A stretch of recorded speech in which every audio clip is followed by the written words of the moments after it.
আসসালামু আলাইকুম রহমতুল্লাহ। ইন্নাল হামদালিল্লাহ নাহমাদুহু ওয়া নুসাল্লি আলা রাসূলিহিল কারীম ওয়া আলা আলিহি ওয়া আসহাবিহি আজমাইন ওয়া বা'দ। সম্মানিত দর্শক ও শ্রোতা, আমাদের আজকের আলোচনার বিষয়বস্তু হচ্ছে অধিকাংশ মানুষই জানে না পূর্ব দিক থেকে দুটি বাহিনী বের হবে। দুটি বাহিনী কোনটি? আপনারা সবাই জানেন, আমাদের দেশের আলেম ওলামাগণ সবসময় বলে যে খোরাসান, হিন্দুস্তানের পূর্বাঞ্চল, পূর্ব দিক থেকে খোরাসান থেকে একটি কালো পতাকাবাহী দল বের হবে, যারা ইমাম মাহদির খেলাফতকে সহযোগিতা করবে, খেলাফতের পথকে সুগম করবে। কিন্তু আমরা আপনাদের সামনে আজকে একটি গুরুত্বপূর্ণ হাদিস উপস্থাপন করব, যেখান থেকে আমরা প্রমাণ করব যে খোরাসান থেকে পূর্ব দিক থেকে দুটি দল বের হবে। তা আসুন সরাসরি আমরা হাদিস থেকে দেখি। স্ক্রিনে আপনারা হাদিসটি দেখে নেন।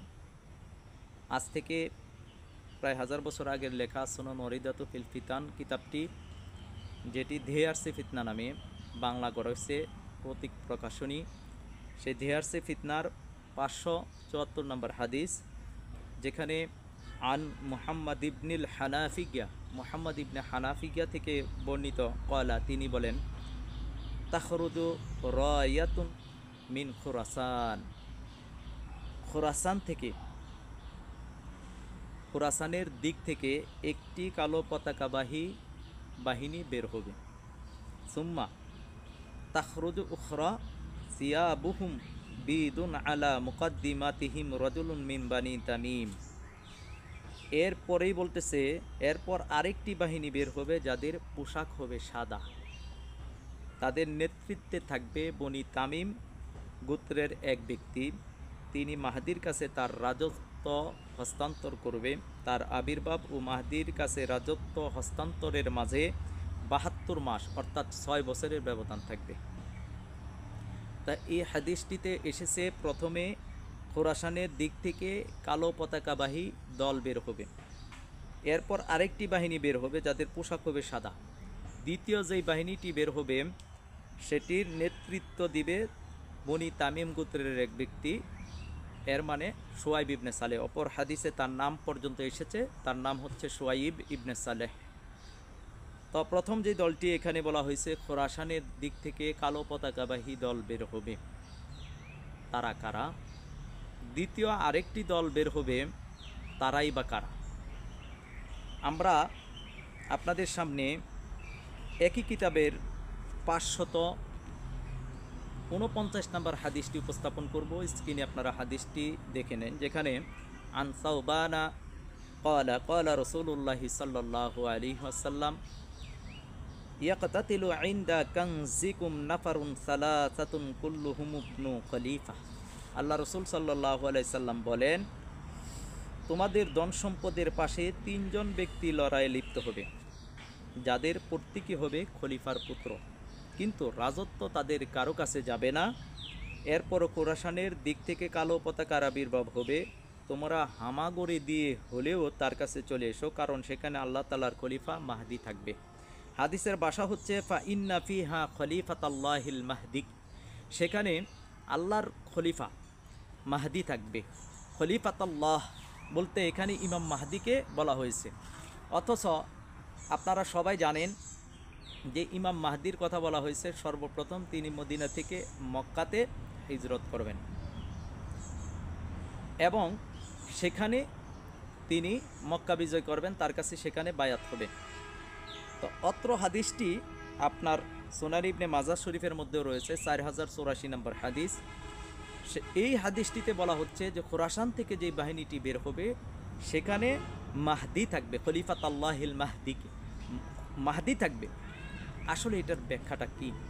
মাহদি কি আসলেই খোরাসান থেকে বের হবে না মাহদি মক্কা মদিনাতে ওনার প্রকাশ ঘটবে? অনেকে এই হাদিসের সমন্বয় করতে পারে নাই, আমি কারো কাছ থেকে এই হাদিসের সমন্বয় পর্যন্ত পাইনি। আপনারা পেয়ে থাকলে হয়তো আমাকে সেটা কমেন্ট বক্সে বলতে পারেন। মূলত বিষয়টা হচ্ছে খোরাসান থেকে কালো পতাকাবাহী দুটি দল বের হবে।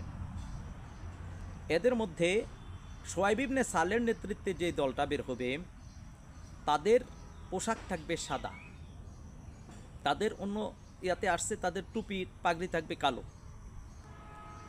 আরেকটা দল বের হবে, সেই দলটা কার নেতৃত্বে বের হবে এটা আপনারা প্রশ্ন করেন বিভিন্ন আলেমদের কাছ থেকে। এটা তো হাদিস, হাদিসকে তো অস্বীকার করার কথা না, অস্বীকার করতে পারবেন না। দুইটা দল বের হবে খোরাসান থেকেই, পূর্ব দিক থেকেই।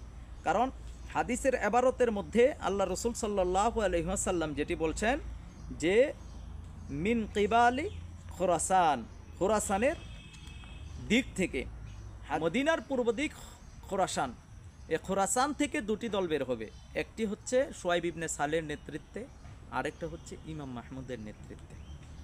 এবার আসেন এই দলিলকে, এক দলিলকে আরেক দলিল দ্বারা দলিলকে সাপোর্ট করে, এক হাদিস আরেক হাদিসকে সাপোর্ট করে। আমরা আরেকটা হাদিস আপনাদের সামনে উপস্থাপন করছি। আজিফাতিল আজিফা গ্রন্থে খতিব আল বাগদাদি যেটি লিখেছেন, আপনার স্ক্রিনে হাদিসটি দেখে নেন।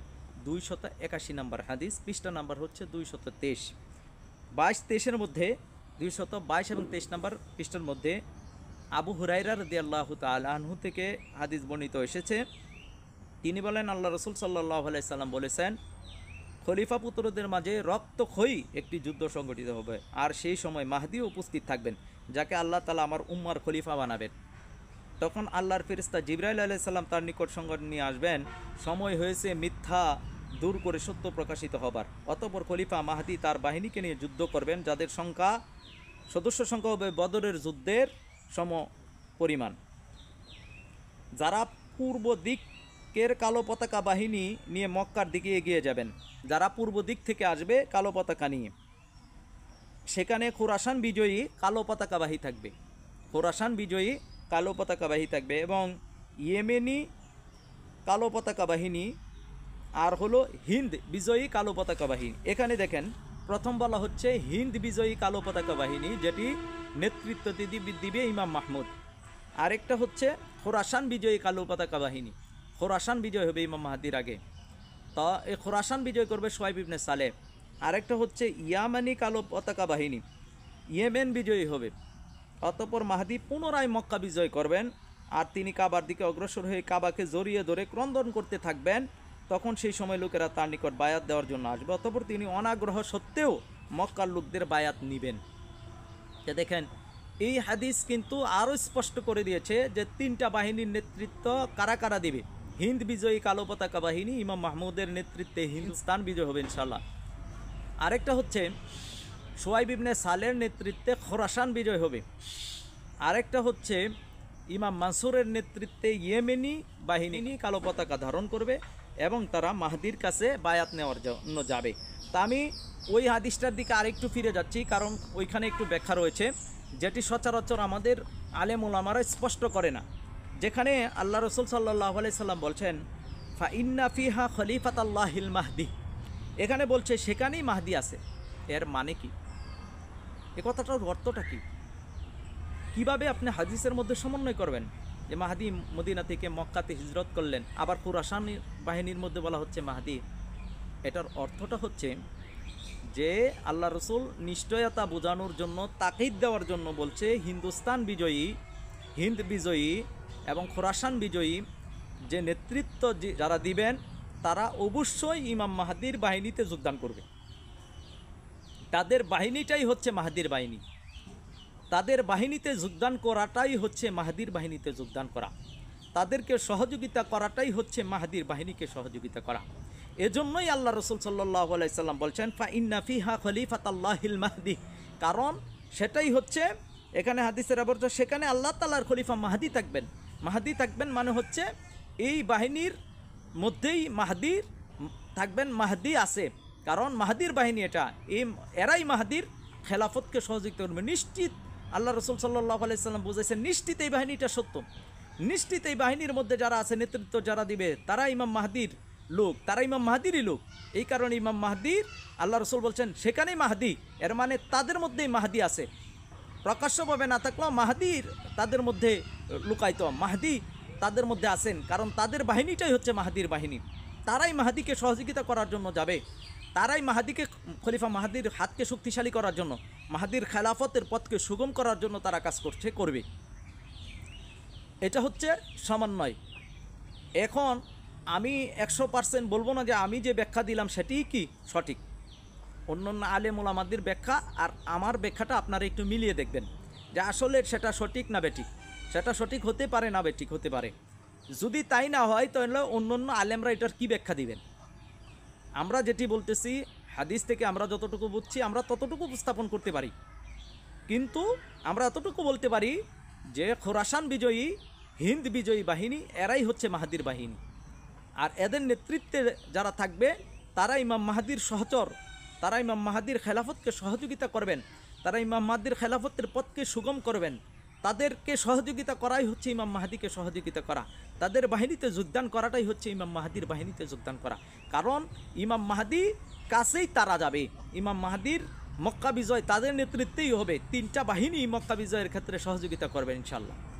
সুতরাং এই বাহিনী ইমাম মাহাদিকে সহযোগিতা করার জন্য মক্কাতে যাবে 3টা বাহিনী, 3টা দল। সুতরাং আসুন আমরা সত্যটা উপলব্ধি করি, আমরা হাদিসকে নিয়ে গবেষণা করি, আমরা হাদিসকে সমন্বয় করার চেষ্টা করি এবং 3টা যে বাহিনী, 3টা বাহিনীর গুরুত্ব উপলব্ধি করি। আল্লাহ রসুল সাল্লাল্লাহু আলাইহি সাল্লাম সেই 3 বাহিনীর গুরুত্ব বোঝানোর জন্য বিশেষ করে খোরাসান বাহিনী এবং হিন্দ বিজয়ী বাহিনীর গুরুত্ব বোঝানোর জন্য তাকিদ দিয়েছেন আল্লাহ রসুল সাল্লাল্লাহু আলাইহি সাল্লামের হাদিসের মধ্যে। এজন্য আমরা খোরাসান বিজয়ী বাহিনী, বিশেষ করে হিন্দ বিজয়ী যে বাহিনী, এই বাহিনীকে আমরা শক্তিশালী করি, এই বাহিনীর হাতকে আমরা শক্তিশালী করি, ইমাম মাহমুদের হাতকে আমরা শক্তিশালী করি। ইমাম মাহমুদ ইমাম মাহাদিরই সহচর, সহযোগী। ওনারা পূর্ববর্তী হিসেবে এসেছেন। ইমাম মাহমুদ এসেছেন ইমাম মাহাদির আগমনী বার্তা নিয়ে। মানসুর, সোহাইব ইবনে সালেহ পৃথিবীতে এসেছে ইমাম মাহাদির আগমনী বার্তা নিয়ে। ফিরোজ দাইলামির সেই হাদিসটা আমি স্মরণ করে দিতে চাচ্ছি। ফিরোজ দাইলামি থেকে বর্ণিত, ইমাম মাহাদির আগে মাহমুদের প্রকাশ ঘটবে, সে বড় যুদ্ধের শক্তির যোগান দিবে, 3য় বিশ্বযুদ্ধ। তার জামানায় মহাযুদ্ধের বজ্রাঘাতে বিশ্বের অধপতন হবে এবং বিশ্ব এই সময়ে ফিরে আসবে। মাহাদির আগেই মাহমুদের প্রকাশ, মাহাদির আগেই মানসুরের প্রকাশ, মাহাদির আগেই সোহাইব ইবনে সালের প্রকাশ। এটা তো সাধারণ কমন সেন্সেও বোঝা যায় যে মাহাদির হাতকে তো আগে শক্তিশালী করতে হবে, মাহাদির বাহিনী তো প্রস্তুত থাকবে, মাহাদির ভূখণ্ড থাকবে, যার কারণে খেলাফত ঘোষণা সহজ হবে, খেলাফতের পথ সহজ হবে, মক্কা বিজয় সহজ হয়ে যাবে, মদিনা বিজয় সহজ হবে, ইরাক বিজয় হবে, মিশর বিজয় হবে। কিভাবে হবে পর্যায়ক্রমে এক একটা আলোচনা আমরা আপনাদের সামনে করার ইচ্ছা রাখি। আমার তৌফিক ইল্লা বিল্লাহ। অধিকাংশ মানুষই জানে না যে খোরাসান থেকে 2টি বাহিনী বের হবে। তাহলে একটি বাহিনী হলো খোরাসান বিজয়ী বাহিনী, আরেকটা হলো হিন্দ বিজয়ী বাহিনী। হিন্দ বিজয়ী বাহিনী হচ্ছে ইমাম মাহমুদ নেতৃত্ব দিবে, খোরাসান বিজয়ী বাহিনী হচ্ছে সোহাইব ইবনে সালেহ নেতৃত্ব দিবে, আর ইয়েমেন এর কালো পতাকা বাহিনীর নেতৃত্ব দিবে ইমাম মানসুর। যারা 3 জনেই ইমাম মাহদির সহযোগী সহচর। তবে এখানে একটা বিষয় বলে রাখা লাগবে, ইমাম মাহমুদ এবং মানসুর হচ্ছে সরাসরি 12 আমিরেরই একজন, আর সোহাইব ইবনে সালেহ কোনো আমির না, তিনি একক কোনো নেতা না, তিনি নেতার সহযোগী, মাহদির সহযোগী। সোহাইব ইবনে সালেহ কোনো নেতা না, তিনি মাহদির সহযোগী।